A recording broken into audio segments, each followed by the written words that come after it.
Assalamualaikum warahmatullahi wabarakatuh. Let me introduce myself. My name is Iklima Hairun Zafira from PBI 3A.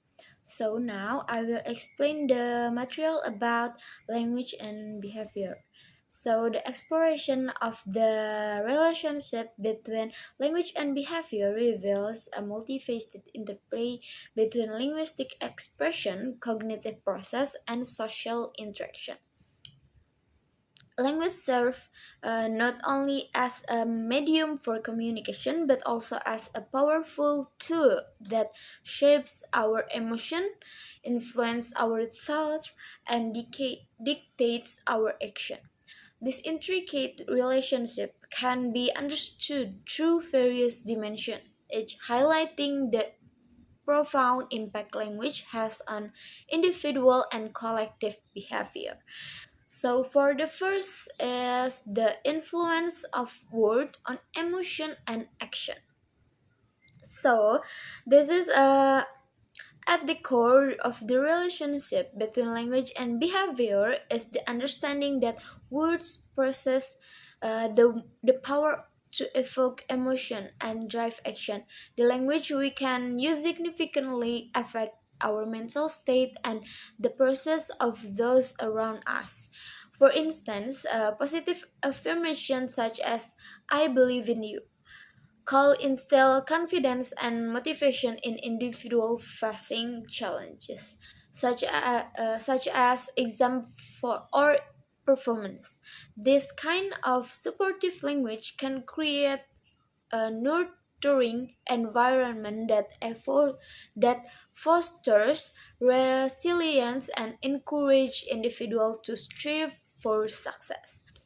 So, conversely, negative language can have detrimental effect. Perhaps like "you always mess things up" can undermine self-esteem, leading to feeling of inadequacy and withdrawal.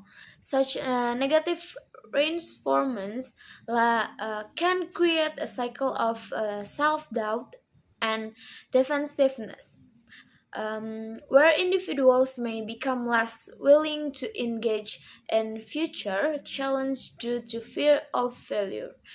This dynamic illustrates the critical role that language plays in shaping not only individual emotion but also the overall atmosphere within social interaction. And then the second is politeness and word choice in social interaction. The nuance of politeness, tone, and word choice are essential in determining the outcomes of social interaction. The way we frame out requests can significantly influence how they are received. For example, like a polite request such as "could you please help me with this?" is more like to elicit a positive response than a direct command like "help me with this now." This principle is particularly evident in customer service scenarios where empathic language such as "I understand your frustration" can de-escalate esca- escalate conflicts and foster a sense of cooperation.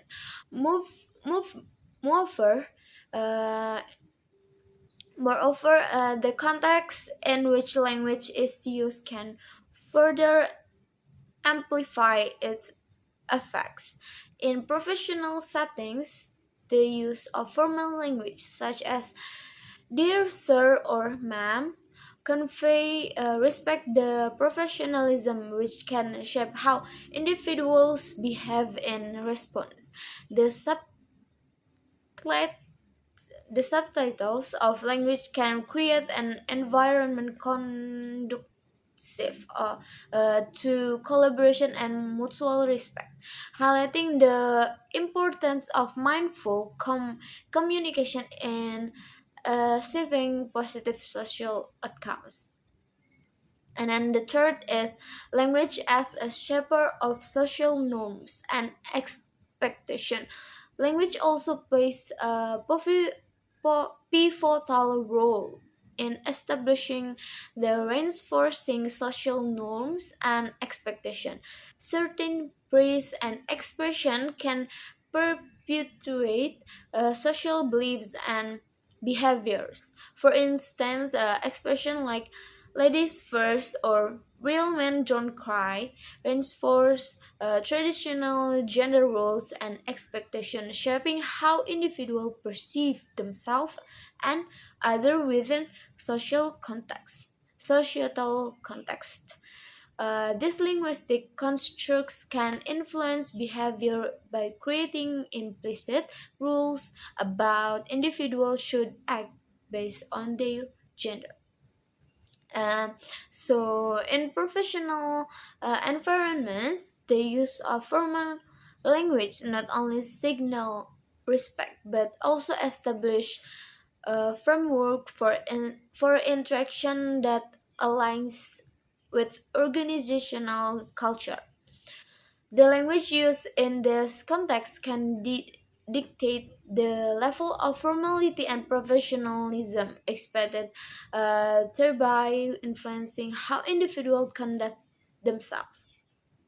This demonstrates that language is not merely a reflection of societal values but also a mechanism for shaping and maintaining those values. For the third is language and the thinking process. In the realm of psychology, language is recognized as a fundamental tool for thought. Theories proposed by scholars like Vygotsky emphasize that children learn to think through their interaction with adults, using language as a medium for cognitive development. For example, like when children engage in inner speech of self-talk while solving problems, they are effectively structuring their thought and enhancing their problem solving abilities. This internal dialogue is crucial for cognitive processing and self regulation. Furthermore, language enables individuals to articulate and manage their emotion. The act of naming feelings such as saying I feel anxious active activates specific brain regions responsible for emotion regulation. And then for the five is language and social behavior. The way we communicate through tone, vocabulary, and politeness significantly influences how others perceive and treat us. Positive and empathic language foster an environment of cooperative motivation, particularly in team setting. For instance, using encouraging language and can enhance team dynamic, leading to increased collaboration and productivity.